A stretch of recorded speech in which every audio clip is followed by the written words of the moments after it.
Magandang araw mga kaibigan.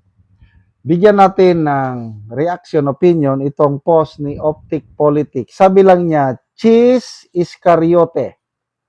Joel Villa Iscariote. Sino pang gustong makikipinsan sa kanila? Sinabayan ng tawa na emoji. I don't know kung kilala nyo si Cheese Iscariote at saka Joel Villa Iscariote. Hindi naman niya pinangalanan kung sino ito. Bahala na kayo. Basta Iscariote. Saan ba nanggaling yung Judas Iscariote? So, meron pa bang makipipinsan? Sige, magpipinsan na kayo lahat. Walang problema. Kaya lang, anong sabi? God knows who does not pay. Ang lahat ng ginagawa natin sa mundong ito, may re-reveal din ito sa yung mayroon akong nabasa na I think sa Corinthians. Balang araw, lahat ng ginagawa natin dito yung susunugin. So mayroong mga pag sinunog, merong masusunog kung ang ginawa natin is wood, dayami, basta yung combustible material. Kaya lang, may ginagawa rin daw tayo na made of stone, gold, or something. But pag hindi nasunog yung ginawa natin, we will receive reward. Ganon ang illustration sa ano. Kaya, ang lahat nito, ang ibig kong ang naintindihan ko is your motive. Example, tumutulong ka sa kapwa mo. Lalo na yung example dito sa pagpunta biktima ng lindol, may tumulong. Magyakap pa dyan ng grabing higpit ng yakap. Kung ang motibo sa pagtulong para lang pampapugi sa politika, pag i-judge balang araw ng Panginoon yung mga ganong gawain, masusunog yun.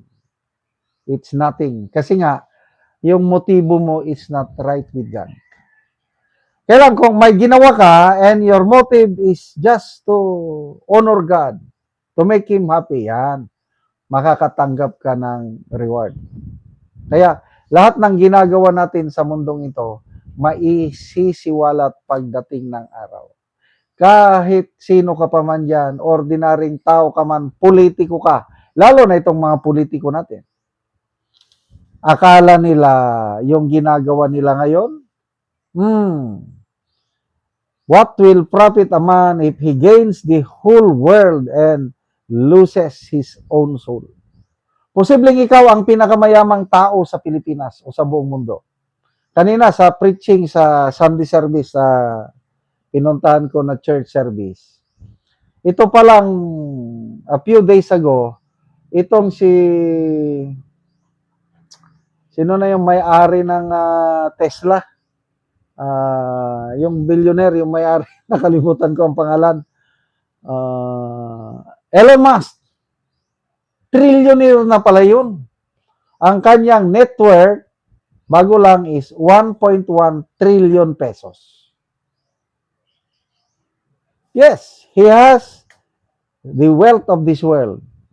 Ang tanong, kumusta man ang kanyang buhay? Kasi ang buhay natin, hiram lang sa Diyos. Kung binawi na ng Diyos ng buhay na yan, what will happen to his wealth? Sabi sa Bible, do not lay up for yourselves treasures on earth where moth and where thief will steal and moth will destroy. Kayamanan sa mundo, walang silbi yan, mawawala, iiwanan mo. Kaya lang ang tanong is yung spirito at kaluluwa mo, saan papunta? Saan ka mag-spend ng eternity? Madadala mo ba yung kayamanan mo. Politiko ka man, ordinaryong tao ka man, your worth as a human is not determined by your wealth or your material possession, but it is determined by your right relationship with God. Kaya, sige, yung mga magpipinsan yan, na mga Iskariote, go, go, go! Sumama na kayo kung kanino kayo sumama. Basta, ang Diyos nakikita niya yung corruption na nangyari sa bansa. The greatest corruption in our nation's history nangyari sa administrasyong ito. Estimated 1.45 trillion pesos ang napunta sa mga budget insertion kung saan-saan, flood control at ano pa, grabing nakawan sa taong bayan. Gustong imbestigahan ng Blue Ribbon Committee sana ni Senator Pia at Senator Marcoleta, kaya lang ngayon, ayaw nilang matuloy ang investigasyon. Kaya pilit nilang inaagaw ang leadership sa Senado. Sige, walang problema. Dahil ang kapangyarihang ito, sa gobyernong ito, hindi magtatagal. Hanggang 2028 lang kayo. Pagdating ng 2028, a new leader will emerge. Tingnan natin anong mangyari. Plus the fact, balang araw, pag alis natin sa mundong ito, kung ano man ang ginawa natin, haharap tayo sa judgment seat of Christ. At yun, yung paulit-ulit kong ilustrasyon, bawat tao may nakatutok na CCTV camera.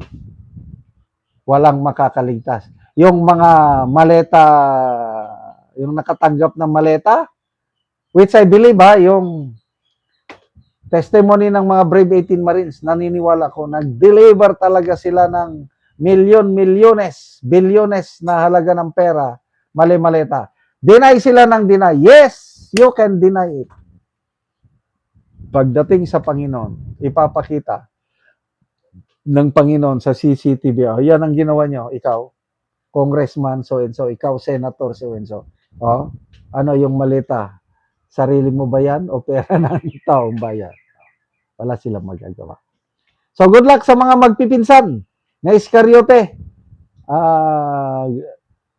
Good luck sa inyong panibagong yugto ng inyong public service. Salamat mga kaibigan sa inyong pagsubaybay sa channel nito. Nakakatulong kayo ng maigi sa tribong talandig ng Bukidnon dahil ang income natin sa channel na ito is pantulong sa tribo. Namimigay tayo ng libreng yero at pako para makapagpatayo sila ng mas maayos na tirahan. Panoorin nyo ang video na ito. Karon ni anak ko diri sa balay sa natabangan na mo gyero. So mo na niyang itsura sa iyang ngero nga gatuluan na. Nanay mga buslot-buslot. Ug ipang butangan lang ang diri dapit og silupin. O karon mo na ni si ate ang natagaan og gyero.